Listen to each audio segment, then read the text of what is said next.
Hey everyone, good morning and welcome back to our channel Sagarsneha blogs.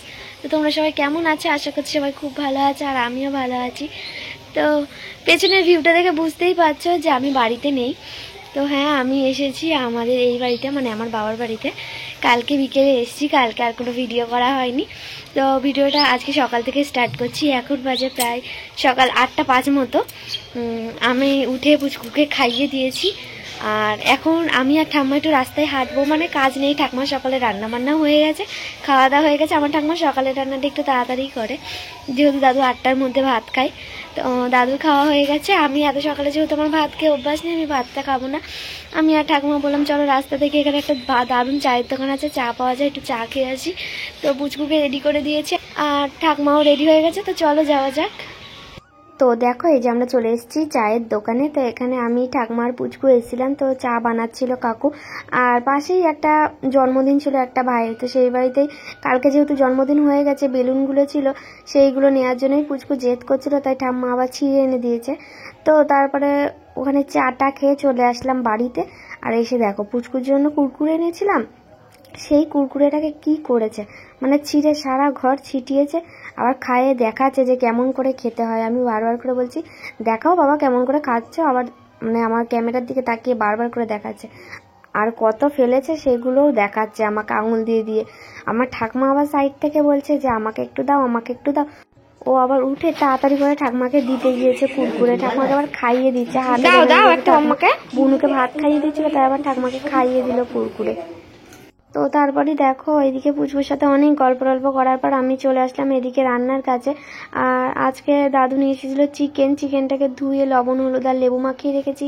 আর এদিকে নিয়ে এসেছিলো বাটা মাছ বা রুইয়ের পোনা, যাই হোক হবে কিছু একটা নিয়ে এসেছিলো। আর এদিকে চাল ডালও রান্না করে নিয়েছি। তারপর দেখো কড়াই বসিয়ে দিয়েছি রান্না বসাবো বলে।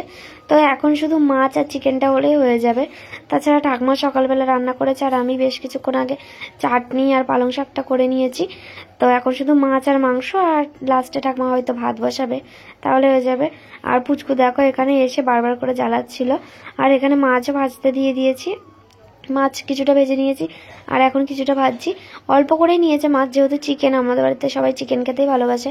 আমার ভাই বোনু ওরা কেউ চিকেন হলে মাছ খেতে চায় না, তো সেই কারণেই মাছ অল্প করে নিয়েছিল, যেহেতু দাদু ঠাকুমা আর আমি একটু মাছ খেতে ভালোবাসি। তো মাছ, বড়ি, আলু আর বেগুন দিয়ে ঝোল করেছিলাম। আর এদিকে চিকেনের জন্য সবকিছু কেটে নিয়েছি, টমেটো দিয়েছিলাম অনেকটা পরিমাণ। দেখতেই পাচ্ছ তখন থেকে রান্না করছি, তাও আমার ফেসটাকে ইগনোর করো। আর রান্না করতে গিয়ে একটা জানতে পারলাম, চিকেন রান্না করতে গিয়ে দেখছি শুকনো লঙ্কা শেষ। আর ঠাকুমাকে এখন দোকানে যেতেও বলতে পারছি না, 3বার অলরেডি দোকানে গেছে। একবার কুরকুরে আনতে, একবার ক্যাডবেরি আনতে, আর একবার দই আনতে, 3বার গেছে দোকানে। আর জেরার কথা বলতে পারছি না। তো শুকনো লঙ্কা ছাড়াই কাঁচা লঙ্কা দিয়ে করবো চিকেন রান্নাটা। তো চলো দেখতে থাকো। তো এই যে চিকেন রান্না করবো হলে ফার্স্টে ফোড়ন দিয়ে পেঁয়াজটাকে ভেজে নিচ্ছি ভালো করে, লাল লাল করে। তো আর এই সাইডে আলু ভেজে তুলে রেখেছি, বাঙালির তো আলু ছাড়া চলে না। আর টমেটো দেখতেই পাচ্ছ অনেকটা নিয়েছি, প্রায় 2টো বড় বড় আর একটা হাফ দিয়েছি টমেটো। আর এখানে মশলা করে নিয়েছি, দেখতেই পাচ্ছ কাঁচা লঙ্কা দিয়ে পুরো রান্নাটা হবে, জানি না কালার কেমন হবে। তো দেখো পেঁয়াজ ভাজা হয়ে গেলে চিকেনগুলোকে দিয়ে দিয়েছি। চিকেনগুলোকেও বেশ কিছুক্ষণ ভেজে নেওয়ার পর টমেটোগুলো দিয়ে দিয়েছি, কারণ টমেটোর জন্য না একটা আলাদাই কালার আসে, মানে যেটা কাঁচা লঙ্কার যে কালারটা অতটাও হয়তো বোঝা যাবে না যদি টমেটোটা একটু বেশি দেওয়া যায়। আর এদিকে টমেটো ভাজতে ভাজতে তোমাদের দেখিয়ে দিই কী কী রান্না হয়েছে। ঠাকুমা ভাতও করে নিয়েছিল আগে থেকেই, আর চাটনিটা আমি করেছি বললামই। আর করেছিলাম আমাদের ওই বাড়ি থেকেই বড়ি দিয়েছিল, তো সেই বড়ি দিয়েই মাছের ঝোল করেছিলাম, আবার পালং শাকেও দিয়েছিলাম তরকারি বড়ি। আর ডাল করেছিল, আলু সেদ্ধ দিয়েছিল। আর এই যে বড়ি যেটা বললামই, আমার দিদা শাশুড়ির বাড়ির ব্লগ তোমরা দেখেছো হয়তো, বেড়াতে গিয়েছিলাম, তো সেখান থেকেই বড়ি নিয়ে এসেছি। আর মা কিছুটা এই বাড়ির জন্য পাঠিয়ে দিয়েছে। তো ভাবলাম চলো সবাইকে বড়ি রান্না করে খাওয়ানো যাক। তো বড়ি দিয়ে মাছ দিয়ে ঝোল করেছি। আর এদিকে দেখো চিকেনের মশলাটাও দিয়ে দিয়েছি। তো ভালো করে এখন কষিয়ে নিচ্ছি।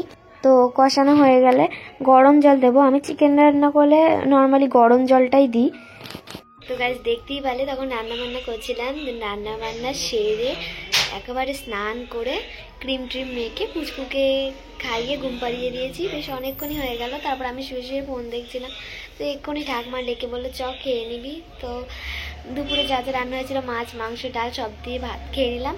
তো ভাত খেয়ে এখন একটু বসে রেস্ট করছি। দুপুরবেলা মানে এই তো গরমের টাইম পড়ে গেছে, এখন আর রোদ পোয়ানোর কোনো ব্যাপার নেই, তাও একটু বসে আছি জানলার ধারে। আর এখন একটু আমি ঠাকুমা আর বুনু মিলে বেরোবো ঠিক করলাম, তো সেই কারণেই রেডি হব এখন। তো চলো ভিডিওটা দেখতে থাকো।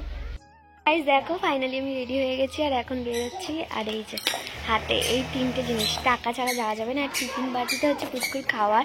আগে বেরোলে মেকআপের জিনিস পকেটে থাকতো আর ফোন থাকতো, আর এখন বেরোলে তো পুচকুর জিনিস না নিয়ে বেরোনোই যাবে না, তো সেই জন্য পুচকুর খাবার নিয়ে নিয়েছি আর একটা এক্সট্রা প্যান্ট নিয়ে নিয়েছি। আর যেহেতু ডাইপার শেষ হয়ে গেছে তো যাওয়ার সময় নেব, যদি বাই এনি চান্স টয়লেট করে ফেলে, তো সেই কারণে নিয়েছি। আর এখন গিয়ে আগে একটা ডাইপার নিই, তারপর টোটোতে উঠবো। তো চলো দেখতে থাকো। না না অত দূর ড্রেন অব্দি যাওয়ার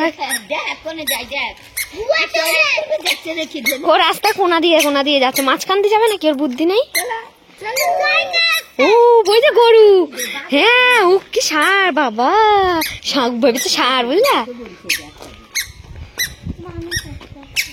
বাবার মতো এখনই পাক প্যানের পা গুটাতে শিখে গেছে, দেখিস?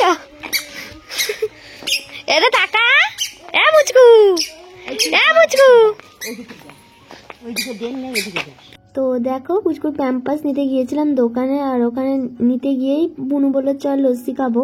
তো 3 জনের জন্য 3টে লস্যি নিয়ে নিয়েছি। আর পুচকু দেখো লস্যিকে মুখে সোয়েটারে মাখিয়েছে। তো তারপর ওখান থেকে টোটো থেকে নেমেই ভাবলাম সামনেই শপিং মল আছে, চলো সামারে কি কি কালেকশন এসছে একটু দেখে আসি। তো দেখতে গিয়ে দেখো পুচকু কি করছে, এই পুতুলটাকে বারবার জড়িয়ে দিচ্ছে। আর আমার ঠাকুমা বলছে বৌমা হয়তো পছন্দ হয়েছে, আর সবগুলোকেই দেখছে বারবার দেখছে এই করছে। ওইটা কিন্তু টাকবাতে মারছে, কিন্তু এটাকে দুধি ধরছে। তাহলে তো ছেলে কেমন ডাকতিছে সামনে ডাকছে, দেখ ওর চাপে ধরবে না, দেখ তো তারপর শপিং মল ঘুরে চলে আসলাম আমরা মাসির বাড়িতে। যে হ্যাঁ সোনাদের বাড়িতে এসেছি, আমার বোনের বাড়িতে। তো আমি এই বাড়িতে এসেছি আর সোনার সাথে দেখা করতে আসবো না, এটা তো হতেই পারে না। তো মাসির বাড়িতে চলে এসেছি। আর দেখো এটা হচ্ছে আমার মাসির ছেলের গাড়ি, কেমন করছে, মানে ও একটা পাকা ড্রাইভার মনে হচ্ছে।